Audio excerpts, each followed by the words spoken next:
Bird hit ഒഴിവാകാൻ ഈ ശാശ്വതമായുള്ളൊരു പരിഹാരം ഇവിടുത്തെ മാലിന്യ നിർമ്മാർജ്ജനം തന്നെയാണ്. തീർച്ചയായിട്ടും എല്ലാവരുടെയും ഒരു ഏകോപനം, ആ ഒരു ഏകോപനമില്ലെങ്കിൽ ഒരിക്കലും സാധ്യമല്ല. നിങ്ങൾക്ക് തന്നെ അറിയാലോ, നിങ്ങളിതിനു മുമ്പ് എത്രയോ തവണ ഈ ന്യൂസ് കൊടുക്കുമ്പോഴത്തേക്കും വന്ന് കണ്ട അതേ പടി തന്നെയാണ് ഇപ്പോഴും കിടക്കുന്നത്. ഒരു മാറ്റവും ഇല്ല.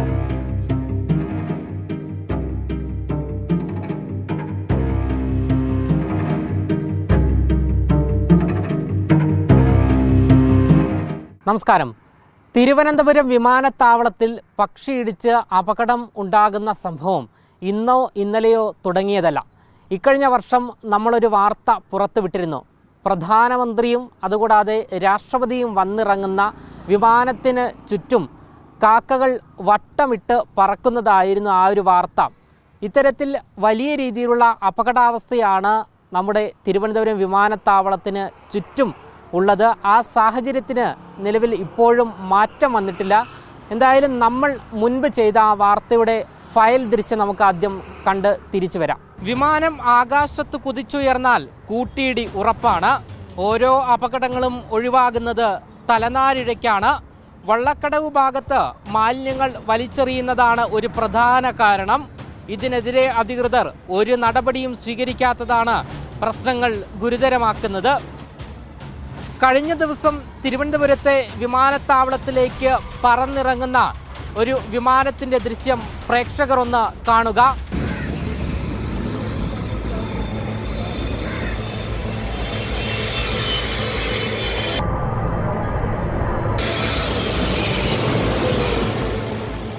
കണ്ടില്ലേ, തലനാരിഴയ്ക്കാണ് വൻ ദുരന്തം ഒഴിവായത്. ഈ പറന്നിറങ്ങിയ വിമാനം ഇനി ഏതാണ് എന്ന് അറിയേണ്ടേ? എയർ ഇന്ത്യ 1 പ്രധാനമന്ത്രി നരേന്ദ്രമോദിയുടെ ഔദ്യോഗിക യാത്രാ വിമാനം. ഈ 23-ാം തീയതി പ്രധാനമന്ത്രി തലസ്ഥാനത്ത് എത്തുന്നതിൻ്റെ ഭാഗമായി നടന്ന ട്രയൽ റണ്ണിൻ്റെ ദൃശ്യങ്ങളാണിത്.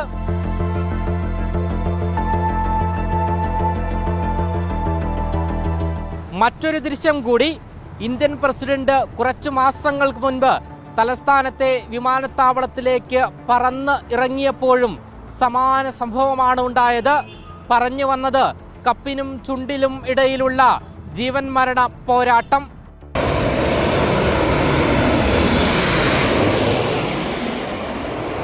എന്തായാലും വിമാനത്തിൽ പക്ഷിയിടിച്ച് അപകടം ഉണ്ടാകുന്നത് ഇന്നോ ഇന്നലെയോ അല്ല. നിരന്തരം നമ്മൾ ഇതുമായി ബന്ധപ്പെട്ടുള്ള വാർത്തകളും പുറത്ത് വിടുന്നതാണ്. ഏറ്റവും അവസാനം ഈ ഒരു പ്രശ്നത്തിന് ശാശ്വതമായ പരിഹാരമല്ല എങ്കിലും നിലവിലിപ്പോൾ ഒരു ചെറിയ പരിഹാരം കാണുവാൻ മനുഷ്യാവകാശ കമ്മീഷൻ്റെ ഇടപെടൽ ഉണ്ടായിരിക്കുകയാണ്. അതായത് തിരുവനന്തപുരം വിമാനത്താവളത്തിൻ്റെ 4 കിലോമീറ്റർ ചുറ്റളവിൽ മാലിന്യങ്ങൾ നിക്ഷേപിക്കുന്നില്ല എന്ന് ഉറപ്പാക്കുന്നതിൻ്റെ ഭാഗമായി 24 മണിക്കൂറും പ്രവർത്തിക്കുന്ന എയർപോർട്ട് സ്ക്വാഡിൻ്റെ നിരീക്ഷണം ഏർപ്പെടുത്തിയതായി കോർപ്പറേഷൻ സെക്രട്ടറി മനുഷ്യാവകാശ കമ്മീഷനെ നിലവിലിപ്പോൾ അറിയിച്ചിരിക്കുകയാണ്. കമ്മീഷൻ ചെയർപേഴ്സൺ ജസ്റ്റിസ് അലക്സാണ്ടർ തോമസിൻ്റെ നിർദ്ദേശാനുസരണമാണ് ഈ ഒരു നടപടി. കഴിഞ്ഞ വർഷം ഏപ്രിൽ 15-ന് തിരുവനന്തപുരം വിമാനത്താവളത്തിന് സമീപം ഒമാൻ എയർവൈസ് വിമാനത്തിൽ പരുന്തിടിച്ച് എഞ്ചിന് കേടുപാട് സംഭവിച്ചതുമായി ബന്ധപ്പെട്ട് പത്രവാർത്തകളുടെ അടിസ്ഥാനത്തിൽ സമർപ്പിച്ച പരാതിയിലാണ് കർശന നടപടി സ്വീകരിക്കാൻ നിലവിലിപ്പോൾ നിർദ്ദേശം നൽകിയിരിക്കുന്നത്. പ്രദേശത്തെ വീടുകളിൽ അജൈവ മാലിന്യം ശേഖരിച്ച് പൂർണ്ണതോതിൽ സംസ്കരിക്കുന്നതിന് ഹരിത കർമ്മസേനയെ നിയോഗിച്ചതായി റിപ്പോർട്ടിൽ പറഞ്ഞു. പ്രദേശത്തെ വീടുകളിൽ കിച്ചൺ ബിൻ സംവിധാനം ഏർപ്പെടുത്തിയിട്ടുണ്ട്. ജൈവമാലിന്യ സംസ്കരണത്തിന് Vallakkadavu, Sulaiman street, NS depot എന്നിവിടങ്ങളിൽ 5 എയറോബിക് ബിൻ സ്ഥാപിച്ചിട്ടുണ്ട്. കമ്മീഷൻ കേസ് പരിഗണിച്ചപ്പോൾ നഗരസഭ ഹെൽത്ത് ഇൻസ്പെക്ടർ ഹാജരാവുകയും ചെയ്തു. ഭാവിയിൽ ഇത്തരം അപകടങ്ങൾ ഒഴിവാക്കുന്നതിനായി എയർപോർട്ടിന് സമീപമുള്ള പ്രദേശങ്ങളിൽ യാതൊരു കാരണവശാലും അജൈവ മാലിന്യങ്ങൾ നിക്ഷേപിക്കുന്നില്ല എന്ന് നഗരസഭാ അധികൃതർ ഉറപ്പാക്കണം എന്ന് ജസ്റ്റിസ് അലക്സാണ്ടർ തോമസ് നിർദ്ദേശിച്ചു.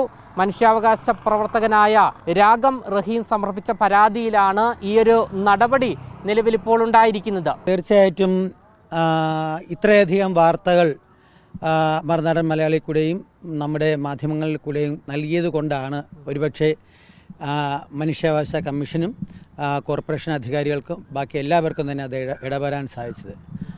അത് സ്വാഗതാർഹവുമാണ്.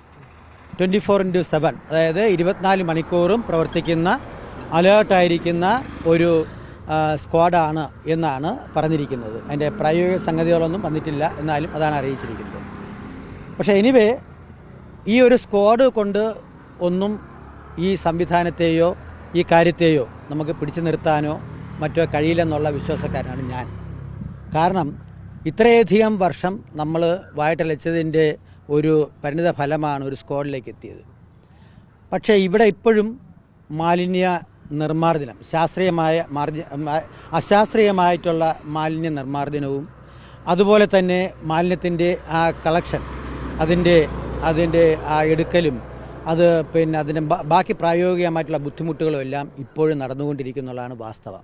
മാത്രവുമല്ല, പക്ഷികൾക്ക് ഇവിടെ വന്ന് സ്വൈര്യവിഹാരം നടത്താനായിട്ട്, മാലിന്യത്തിൽ കടന്നു വന്ന് സ്വൈര്യവിഹാരം നടത്താൻ വേണ്ടിയുള്ള ഉറവിടങ്ങൾ, ഈ ഉറവിടങ്ങൾ ഇഷ്ടംപോലെ സ്ഥലങ്ങളുണ്ട് എന്നുള്ളത് നമ്മൾ പോയിൻ്റ് ചെയ്ത് കൊടുത്തിട്ടുണ്ട്. ആ ഉറവിടങ്ങളെല്ലാം ഇപ്പോൾ അതേപടി തന്നെ ഉണ്ട് താനും. അതാണ് ഏറ്റവും പ്രധാനം. അത് മാത്രവുമല്ല, ഈ കാണുന്നത് നമ്മുടെ ലാൻഡിങ് ഏരിയയാണ്. ഇതേപോലത്തെ ഒരു സ്ഥലം ഓൾ സയൻസ് കോളേജിൻ്റെ ഡയറക്ഷനിലുണ്ട്. അതായത് ലാൻഡിങ് ടേക്ക് ഓഫ് ചെയ്യാനുള്ളത്. കാലാവസ്ഥയുടെ മാറ്റം അനുസരിച്ചാണ് അത്തരം കാര്യങ്ങൾ മാറി ഇറങ്ങുകയും ചെയ്യുന്നത്. അവിടെയും ഇതിന് സമാനമായിട്ടുള്ള സ്ഥലങ്ങൾ പിന്നെ നമ്മുടെ പ്ലെയിൻ സ്പോട്ടേഴ്സും നമ്മളും തന്നെ ഇതിനകം നിറയാമോ പല ഫ്രെയിമുകളിലും അത്തരത്തിലുള്ള കാര്യങ്ങൾ നമ്മൾ കണ്ടെത്തിയിട്ടുണ്ട്. നിങ്ങളൊന്ന് ആലോചിക്കണം, ഏറ്റവും തന്ത്രപ്രധാനമായിട്ടുള്ള ഒരു സ്ഥലമാണ് സദേൺ എയർ കമാൻഡ്, നമ്മുടെ എയർഫോഴ്സിൻ്റെ സംഗതി, അതുപോലെ തന്നെ നേവിയുടെയും കോസ്റ്റൽ ഗാർഡിൻ്റെയും പിന്നെ അതുപോലെ BSFിൻ്റെയും ഒക്കെ തന്ത്രപ്രധാനമായ സ്ഥലമാണ് ഇവിടെ ഇപ്പോൾ ഇത്. മാത്രവുമല്ല, വളരെയധികം ഇൻ്റർനാഷണൽ പിന്നെ സംവിധാനങ്ങൾ അടങ്ങുന്ന വിമാനങ്ങൾ കയറി ഇറങ്ങുകയും ചെയ്യുന്നു. കൊളംബോ പോലുള്ള, വിഴിഞ്ഞം പോലെയുള്ള സ്ഥലങ്ങളും എല്ലാം ഒക്കെ അടങ്ങിയ ഒരു വലിയ തന്ത്രപര സ്ഥലമാണ്. മാത്രവുമല്ല, ഇതിനകം തന്നെ ചർച്ച ചെയ്യപ്പെട്ട വളരെയധികം കാര്യങ്ങൾ ഇതിനകം സംഭവിച്ചു കഴിഞ്ഞു. നമ്മൾ പറയുന്ന ഒറ്റ കാര്യമേ ഉള്ളൂ, ഈ ബേർഡ് ഹിറ്റ് ഒഴിവാക്കാൻ പറ്റുന്ന, അല്ലെങ്കിൽ ഒഴിവാക്കണമെന്ന് യഥാർത്ഥത്തിൽ ആഗ്രഹിക്കുകയാണെന്നുണ്ടെങ്കിൽ കൃത്യമായിട്ട് നമ്മൾ ഇതിനകം തന്നെ അവയർനെസ് പ്രോഗ്രാം, നിങ്ങൾക്ക് തന്നെ അറിയാം, പ്ലെയിൻ സ്പോട്ടറായിട്ടുള്ള മകൾ അനാമികയും നമ്മളും എല്ലാവരും കൂടെ ചേർന്ന് തന്നെ ഒരു അവയർനെസ് പ്രോഗ്രാം ചുറ്റുപാടുള്ള സ്കൂളുകളിലും ഇത്രയും നിർദ്ദേശങ്ങൾ നമ്മൾ കൊടുത്തേക്കുന്ന നിർദ്ദേശങ്ങളാണ് യഥാർത്ഥത്തിൽ വന്നിരിക്കുന്നത്. ഈ സ്ക്വാഡിൻ്റെ കാര്യം തന്നെ നിർദ്ദേശത്തിലുണ്ടായിരുന്ന ഒരു കാര്യമാണ് ശരിക്കും പറഞ്ഞാൽ. അത് പിന്നെ കോർപ്പറേഷൻ സ്ക്വാഡ് രാത്രികളിൽ തന്നെ ഉണ്ട്. അതുപോലെ തന്നെ വിമാനത്താവളത്തിൽ 4 കിലോമീറ്റർ ചുറ്റളവിലാണ് ഇതിപ്പോൾ പറഞ്ഞിരിക്കുന്നത്. 4 കിലോമീറ്റർ ചുറ്റളവിൻ്റെ പോരാതെ വരും. കാരണം അതിൻ്റെ ഉറവിടം എന്ന് പറഞ്ഞാൽ അങ്ങനെയല്ല. കാരണം ഇത് ലാൻഡ് ചെയ്യുന്ന ഈ മേഖലയിൽ നിന്ന് തന്നെ എന്നറിയാമോ ശരിക്കും ബേർഡ് ഹിറ്റ് സംഭവം നിങ്ങൾക്ക് തന്നെ ഇവിടെ നിന്ന് കാണാൻ സാധിക്കും. നമ്മൾ ആ മിഡിൽ മാർക്ക് വഴി വരുന്ന ആ വിമാനത്തിന് എത്രമാത്രം ആ പാതയിലൂടെ നമ്മൾ പ്രധാനമന്ത്രിയുടെയും പ്രസിഡന്റിൻ്റെയും വരുന്ന വലിയ 777 വിമാനം ഉൾപ്പെടെ നമ്മൾ പോയിന്റ് ചെയ്താണ്, നമ്മളെ ന്യൂസിൽ കൂടെ തന്നെ വന്നിട്ടുള്ളതാണ് ശരിക്കും പറഞ്ഞാൽ. അത് തന്നെ നമ്മൾ കണ്ടെത്തിയാണ്. അപ്പോൾ പോലും അതിന് ചുറ്റുപാട് അതിന് 1, 2, 3 ദിവസങ്ങൾക്ക് മുമ്പ് തന്നെ ഈ സംവിധാനം വളരെ അലേർട്ടായിട്ട് ചെയ്യുന്നത്. എന്നിട്ട് പോലും ആ വിമാനങ്ങൾ പക്ഷിക്കൂട്ടത്തിൻ്റെ ഇടയിൽ കൂടെയാണ് വന്നതെന്നുള്ളതാണ് നമ്മൾ ആ വീഡിയോയിൽ കണ്ടത്. നമ്മളെടുത്ത വീഡിയോ ആണ്. അപ്പോൾ ഈ ബേർഡ് ഹിറ്റ് ഒഴിവാകാൻ ഈ ശാശ്വതമായുള്ളൊരു പരിഹാരം ഇവിടുത്തെ മാലിന്യ നിർമ്മാർജ്ജനം തന്നെയാണ്. തീർച്ചയായിട്ടും മാലിന്യ നിർമ്മാർജ്ജനം എന്ന് പറയുമ്പോഴത്തേക്ക് വെറും ഒരു കോർപ്പറേഷൻ്റെയോ അല്ലെങ്കിൽ നഗരസഭയുടെയോ സർക്കാരിൻ്റെ തലയിൽ മാത്രം ഞാൻ കെട്ടിവെക്കുന്നില്ല. യഥാർത്ഥത്തിൽ അങ്ങനെയല്ല. എല്ലാവരുടെയും ഒരു ഏകോപനം, ആ ഒരു ഏകോപനമില്ലെങ്കിൽ ഒരിക്കലും സാധ്യമല്ല. ആൾക്കാർക്ക്, കുട്ടികൾക്ക്, മുതിർന്ന, ഇപ്പം ഞാൻ പറഞ്ഞ കതിരിമേ വള്ളം വെച്ചിട്ട് കാര്യമില്ല.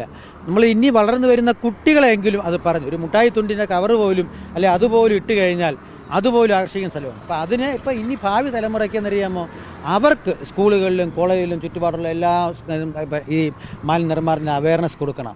അതുപോലെ തന്നെ ഇത് കണ്ടു കഴിഞ്ഞാൽ റിപ്പോർട്ട് ചെയ്യാനുള്ള സംവിധാനം അവർക്ക് ചെയ്യാൻ പറ്റുന്ന, ഇന്ന് തന്നെ ഒരു നമ്പർ പ്ലേറ്റോ അല്ലെങ്കിൽ മറ്റേ ഹെൽമെറ്റ് വയ്ക്കാത്തവരെ പബ്ലിക്കിന് ചെയ്യാൻ പറ്റുന്നത് പോലെ തന്നെ മാലിന്യം കൊണ്ടിടുന്നവർക്ക് എന്ത് ചെയ്യണം, അത് പബ്ലിക്കിന് നമ്മുടെ നഗരസഭയ്ക്കോ സർക്കാരിനോ നേരിട്ട് അയക്കാൻ പറ്റുന്ന സംവിധാനം ചെയ്യാൻ പറ്റുന്ന, അവർക്ക് പാരിതോഷികങ്ങളോ മറ്റോ കൊടുത്തുകൊണ്ട് അങ്ങനെയുള്ള അവയർനെസ് അത് ചെയ്യുന്നതിന് മുമ്പ് നഗരസഭയും സർക്കാരും ഒക്കെ ഈ മാലിന്യ നിർമ്മാർജ്ജനത്തിന് വേണ്ടിയുള്ള ശാശ്വതമായ പരിഹാരം അത് കണ്ടാലല്ലാതെ പറ്റത്, ശാസ്ത്രീയമായിട്ടുള്ള പരിഹാരം അത് കണ്ടാലല്ലാതെ ഒരു കാരണവശാലും ഇതിന് പരിഹാരം ഉണ്ടാവില്ല. നിങ്ങൾക്ക് തന്നെ അറിയാലോ, നിങ്ങളിതിന് മുമ്പ് എത്രയോ തവണ ഈ ന്യൂസ് കൊടുക്കുമ്പോഴത്തേക്കും വന്ന് കണ്ട അതേപടി തന്നെയാണ് ഇപ്പോഴും കിടക്കുന്നത്. അതേപടി തന്നെയാണ് കിടക്കുന്നത്, ഒരു മാറ്റവും ഇല്ല. തുറസായി കിടക്കുന്ന ഈ സ്ഥലങ്ങൾ, പാർവതി പുത്തനാറ്, ഇതെല്ലാം ഈ പ്രദേശങ്ങളെല്ലാം തന്നെ എന്നറിയാമോ ശരിക്കും ഇതിൻ്റെ വാഹകരാണ്. അപ്പോൾ അതുപോലെ തന്നെ ആ പക്ഷികളെ ആകർഷിക്കുന്ന സ്ഥലങ്ങളാണ്.